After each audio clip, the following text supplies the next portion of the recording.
Be better తో sugar ని అదుపు చేయడం చాలా సులభం. కేవలం 499 రూపాయలు మాత్రమే. నమస్తే, వెల్కమ్ టు సుమన్ టీవీ. ప్రస్తుతం మనతో పాటు ప్రముఖ వైద్యులు డాక్టర్ కిరణ్ గంగా ఉన్నారు. వారితో మాట్లాడదాం. హలో డాక్టర్ గారు. నమస్తే అమ్మా. డయాబెటీస్ ఉన్న వాళ్ళు ప్రత్యేకించి ఎగ్స్ విషయంలో కొంచెం జాగ్రత్తగా తీసుకోవాలి. కొంతమందికి బాగా అలవాటు ఉంటుందండి, డైలీ ఎగ్ తింటే మంచిదే కదా అని తీసుకుంటూ ఉంటారు. అందులో యోగ్ పార్ట్ తినొద్దు అని చెప్తూ ఉంటారు. ఎగ్ వైట్ మాత్రమే తీసుకోవాలి, ఎల్లో మనం తీసుకోకూడదు అని చెప్పినప్పటికీ కొంతమందికి అలవాట్లో ఇదిగా తీసేసుకుంటూ ఉంటారు. రెండు ఎగ్స్ తింటున్న వాళ్ళు కూడా ఉంటారు కదా. సో అసలు తీసుకోవచ్చా తీసుకోకూడదా, లిమిటేషన్ ఏమైనా ఉండాలా, రోజు ఎగ్ తినడం వల్ల ఏమైనా ప్రాబ్లమా? అంటే మంచి క్వశ్చన్ అండి. ఎందుకంటే ఇప్పుడు చాలా మంది కార్బ్స్ తగ్గిస్తున్నారు కదా, కొంతమంది కార్బ్స్ తగ్గించి కొంచెం ప్రోటీన్ ఎక్కువ తీసుకుంటే పర్వాలేదని ఎగ్ తీసుకుంటున్నారు. సో తెలుసు వాళ్ళకు కూడా, ఈ మధ్య వైట్ ఎగ్ అయితే పర్వాలేదు, ఎల్లో ఎగ్ ఒకటి అంతకు మించి తీసుకుంటే కొలెస్ట్రాల్ పెరగచ్చు అనే డేంజర్ ఉందనే విషయం తెలుసు. కానీ ఇప్పుడు ఎల్లో ఎగ్ తీసుకెళ్ళి ఎక్కడ పడేస్తారు? సో సరదాగా చెప్తున్నా కాబట్టి జనరల్గా హోల్ మొత్తమే తీసుకుంటూ ఉంటారు. సో మొత్తం తీసుకుంటున్నప్పుడు మనకు 1 or 2 eggs పర్ డేకి అయితే ఓకే అండి.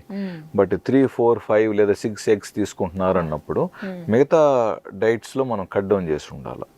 ప్లస్ ఇప్పుడు యంగ్స్టర్స్ తీసుకుంటున్నారా, మిడిల్ ఏజ్డా, ఎల్డర్లీ పీపుల్ తీసుకుంటున్నారా అనేది క్వశ్చన్. ఇప్పుడు elderly people long standing diabetic అనుకోండి, ఇప్పుడు డయాబెటీస్ 20 ఏళ్ళగా ఉంది, వయసు ఒక 65 అనుకోండి, వీళ్ళకు ఎగ్స్ ఎక్కువ తీసుకుంటే అరుగుదల కష్టం.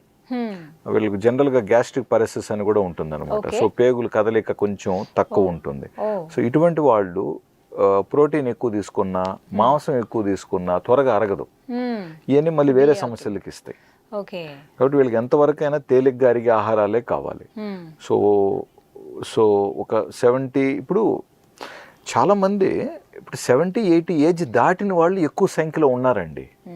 అంటే డయాబెటీస్ 30-40 ఏళ్ళగా ఉంటూ ఆరోగ్యంగా బాగున్న వాళ్ళు 70-80 వయసు దాటిన వాళ్ళ సంఖ్య చాలా ఉంది. సో ఇప్పుడు వీళ్ళకి ఈ హై ప్రోటీన్ డైట్స్ ఇవన్నీ సెట్ కావు. సో వీళ్ళకి ఎంతైనా కూడా అనిమల్ ఫ్యాట్ కంటే కూడా, అనిమల్ ప్రోటీన్ కంటే కూడా వెజ్ ప్రోటీన్స్ బాగా సెట్ అవుతాయి. వీళ్ళు మితంగా తినాలి ఫుడ్. అండ్ రెండోది ఏంటంటే చాలా వరకు ఒక ఏజ్ తర్వాత ఇన్సులిన్ అవసరం ఉంటుంది. సో ఇన్సులిన్ అనేది ఏంటి? It's a hormone. అంటే మన బాడీలో మన కండబలం కానీ, మనకు పేగులు కానీ, ఎనీ కండ ఏదైనా బాగుండాలంటే ముఖ్యంగా 3 హార్మోన్స్ బాగుండాలి. గ్రోత్ హార్మోన్, సెక్షువల్ హార్మోన్స్, తర్వాత ఇన్సులిన్ హార్మోన్. ఇవన్నీ ఏజ్ పెరిగే కొద్దీ తగ్గిపోయేటివే. ఏది గ్రోత్ హార్మోన్ తగ్గిపోతుంది, ఈ సెక్షువల్ హార్మోన్స్ తగ్గిపోతాయి. ఇంకా మిగిలింది మనకు బాగుండటానికి మన కండబలం బాగా చూసేది ఇన్సులినే. సో ఇప్పుడు షుగర్ లేని వాళ్ళలో, ఆరోగ్యంగా ఉన్న వాళ్ళలో గతంలో కూడా పెద్దవాళ్ళు 100 ఏళ్ళ వరకు బతికారు, 110 ఏళ్ళ వరకు బతికారు అంటారు చూసారా, వీళ్ళకి అందరికీ ఇది బాగుండటం వల్లనే, ఇన్సులిన్ బాగుండటం వల్లనే. ఇప్పుడు ఎవరికైతే ఇది లోపం ఉందో వీళ్ళకి మనం కరెక్షన్స్ ఇవ్వాలి. ఇన్సులిన్ లేకుండా షుగర్స్ చాలా బాగా కంట్రోల్లో ఉంటే చాలా సంతోషం. బట్ కొంచెం మందులు వాడినప్పటికీ, రకరకాల డైట్లు పాటించినప్పటికీ, లేదా గుడ్లు తీసుకున్నప్పటికీ కూడా షుగర్ కానీ 200 లోపు రావట్లేదు, మళ్ళీ 300కే వెళుతున్నప్పుడు ఇన్సులిన్ లోపం. సో కొంతమంది పేషెంట్స్ ఉంటారు, ఒక్క గుడ్డు తిన్నా కూడా అరగదు వాళ్ళకి, ఇంకా అసలు అవునండి పడదంటారు. పడని వాళ్ళకి అది వద్దు. సో ఇప్పుడు నేను ఇప్పుడు 2 గుడ్లు తింటే మంచిది అన్నాను కాబట్టి ఇప్పుడు పోయి వీళ్ళు ఈ గుడ్లు తిని అనవసరంగా అనారోగ్యం పాలు కాకండి. మీకు గుడ్లు పడవా, వద్దు, ఇబ్బందే లేదు, మీకు ఏది కంఫర్టబుల్ అది తీసుకోండి. మనం మాట్లాడుతున్నది ఎవరికైతే గుడ్లు కంఫర్టబుల్, అరుగుదల కూడా బాగుంది అనుకుంటున్నారో వీళ్ళు ఎక్కువ గుడ్లు తీసుకున్నట్లయితే కొంతమందిలో కొలెస్ట్రాల్ పెరిగే ఛాన్సెస్ ఉంటాయి. సో కొలెస్ట్రాల్ పెరిగినప్పుడు కొంతమందికి హెచ్డిఎల్ కూడా పెరుగుతుంది. సో హెచ్డిఎల్ గుడ్ కొలెస్ట్రాల్ పెరిగింది కదా అని బ్యాడ్ కొలెస్ట్రాల్ కూడా పెంచడం కరెక్ట్ కాదు కదా. సో కాబట్టి ఎంతవరకు తీసుకోవచ్చు, అంటే ఎన్ని ఎగ్స్ తీసుకోవచ్చు? జనరల్గా 1 or 2 eggs ఈజ్ గుడ్ అండి, మనం ఏం అనట్లేదు. అండ్ రెండోది కొంతమంది చెప్పచ్చు ఏమని, సార్ మనం ఇదివరకు ఎక్కువ గుడ్లు కూడా తిన్నారు కదనేసి. అప్పట్లో ఇప్పుడు న్యాచురల్గా ఒక కోడి గుడ్లు పెడితే దాని పౌషక విలువలు వేరే, ప్లస్ మీకు అది డైజెషన్ కూడా కొంచెం టైం పడుతుంది. బట్ ఇప్పుడు ఇవాళ రేపు మనకన్నీ ఆధునికంగా ఉత్పాదన కోసం ప్రత్యేకంగా తయారు చేస్తున్న గుడ్లు కాబట్టి, సో ఇందులో న్యాచురల్గా కోడి తినే ఆహారం ఎంత ఉంది, అందులో ఫీడ్స్ ఎన్ని ఉన్నాయి, సో అవి తినటం వల్ల మనకు నిజంగా ఎంత లాభం ఉంది, ఇవన్నీ కొంచెం కొన్ని ప్రశ్నలకు మనకు నిజంగా నిజాయితీగా జవాబులు లేవు. గుడ్డు తెల్లగా కనపడుతుంది, కొనుక్కుంటున్నాం, తీసుకుంటున్నాం, వేసుకుంటున్నాం. సో కాబట్టి మీరు అడిగిన నాటుకోడి క్వశ్చన్కి గుడ్లు తీసుకోవచ్చు సార్. అంటే మీకు నిజాయితీగా అవి న్యాచురల్గా అందుబాటులో ఉంటే తీసుకోవచ్చు. అవి ఎవరికి విలేజెస్ దగ్గర ఊర్లలో ఉండే వాళ్ళకే అందుబాటులో అంటే ఉంటాయి. ఇప్పుడు మనకి ఆర్గానిక్ అని చెప్పి నాటుకోడి గుడ్లు అని చెప్పి రకరకాలు వస్తున్నాయండి. నిజంగా ఎంతమందికి తెలుసు అండి అక్కడ ఏం జరుగుతుందని. ఇప్పుడు ఆర్గానిక్ అంటున్నారు, ఒక గుడ్డు 10-15 రూపాయలు, మనం పెడుతున్నాం, కొనుక్కొని మంచివి కదా అని తీసుకుంటున్నాం. బట్ బ్యాక్ ఎండ్ లో తెర వెనకాల ఏం జరుగుతుంది అనేది నిజంగా ఎంతమందికి తెలుసు చెప్పండి.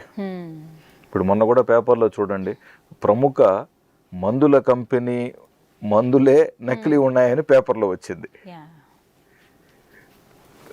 సో అంటే ఇన్ని స్క్రూటినీ అవుతున్నవే నకిలీ అవుతున్నాయని పేపర్లో వచ్చింది. సో ఇంకా వీటి బ్యాక్ ఎండ్లో ఏం జరుగుతున్నాయి కదా చెప్పలేం. సో ప్రతిదీ ఈరోజు వ్యాపారం అయిపోయింది. వ్యాపార రంగంగా దాన్ని ఖచ్చితంగా అవి నాటుకోడి గుడ్లు అని మనకు తెలిస్తే తీసుకోండి. అంటే దాంట్లో కూడా మళ్ళీ బ్రౌన్ ఎగ్స్ వస్తున్నాయి.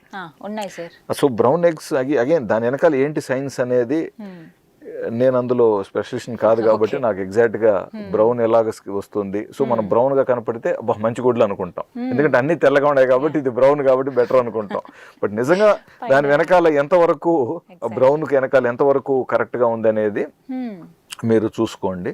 సో మంచి ఫార్మ్స్, నిజాయితీ గల కొన్ని ఫార్మ్స్ నిజంగా ఉన్నాయండి. సో అవి మీకు అందుబాటులో ఉన్నాయా, మీ ఉన్న ఏరియాలో ఎలాంటి గుడ్లు దొరుకుతున్నాయో కూడా చూసుకోండి. మీకు ఒకవేళ నాటుకోడి గుడ్లకు మీకు యాక్సెస్ ఉంటే డెఫినెట్గా ఒక 10 నిమిషాలు టైం వేస్ట్ అయినా పర్వాలేదు, అలాంటి మంచి గుడ్లే తీసుకోవటానికి ప్లాన్ చేయండి. సో మంచి గుడ్లు, మంచి పాలు మనకు చాలా అవసరం అండి.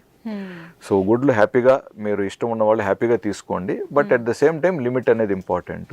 అంటే చెక్ చేసుకుంటున్నప్పుడు ఎనీవే సంవత్సరానికి ఒకసారి కొలెస్ట్రాల్ చెక్ చేసుకుంటారు కాబట్టి మీ ఎగ్జిస్టింగ్ కొలెస్ట్రాల్ లెవెల్స్ ఆల్రెడీ నార్మల్లో ఉన్నాయా లేవా, ఇలాగ గుడ్లు తీసుకున్న తర్వాత ఒకవేళ ఎక్కువైనాయా, సో అవి కొంచెం మీరు దాని మీద కొంచెం దృష్టి పెట్టండి. కొలెస్ట్రాల్ లెవెల్స్ పెరగట్లేదు, మీరు హ్యాపీగానే ఉన్నారు, ప్లస్ మీ డాక్టర్ కూడా ఓకే అన్నారు అనుకుంటే 1 or 2 eggs అనేది ప్రాబ్లం కాదు. సో అంటే ఉట్టే అలా ఎగ్ లాగా తింటే అది వేరు సార్. ఉడకబెట్టినవి తినడం చాలా మందికి అలవాటు ఉంటుంది. ఎగ్ పులుసు ఆ కర్రీలో మనం ఉడకబెట్టిన ఎగ్జే వేస్తాం. కొన్ని పొరుటులాగా కర్రీలాగా చేసుకునేటప్పుడు కౌంట్ ఉండదు, ఎల్లో కూడా వేస్ట్ చేసేస్తూ ఉంటారు. అంటే ఇంట్లో ఇప్పుడు ఒక 5 మందికి అనుకోండి, వాళ్ళు ఒక 5-6 గుడ్లు వేయచ్చు, లేదా 10 గుడ్లు వేయచ్చు, లేదా ఒక 4 ఉన్నారు అనుకోండి, ఒక 4-5 ఎగ్స్ వేస్తారు. సో యావరేజ్గా ఇంట్లో చేసేటప్పుడు మనిషికి 1 లేదా 1.5 లేదా 2 eggs కంటే ఎక్కువ వచ్చేలాగా చేయరు. ఎవరైతే 2 గుడ్ల కంటే ఎక్కువ తీసుకుంటారో వీళ్ళు ప్రత్యేకంగా ఇప్పుడు కండబలం పెంచడానికి అని చెప్పి ఎక్సర్సైజ్ ప్రత్యేకంగా చేస్తున్న వాళ్ళు, లేదా ఇంకేదన్నా ఆర్మీ ఆఫీసుకో లేదా ఒక పోలీసు ట్రైనింగ్ కోసమో లేదా ఇంకేదైనా బాడీ బిల్డింగ్ లో ఉన్న వాళ్ళే ప్రత్యేకంగా గుడ్లు తీసుకుంటారు. సో ఎక్కువగా వీళ్ళు ఉడకబెట్టిన బాయిల్ చేసిన గుడ్లే తీసుకుంటారు, బాయిల్ చేసినట్టు తీసుకుంటారు. అండ్ ఎవరైతే ఇలాగ ఆమ్లెట్ రూపంలో కానివ్వండి, ఎగ్ బుర్జీ లాగా చేసుకుంటున్నారో ఆయిల్ ఎక్కువ వేయకండి. మినిమం లో ఆయిల్తో అతి తక్కువ ఆయిల్తో మీరు చేసుకునేలాగా చూసుకోండి. రైట్ డాక్టర్ గారు, థ్యాంక్ యూ అండి, నమస్తే.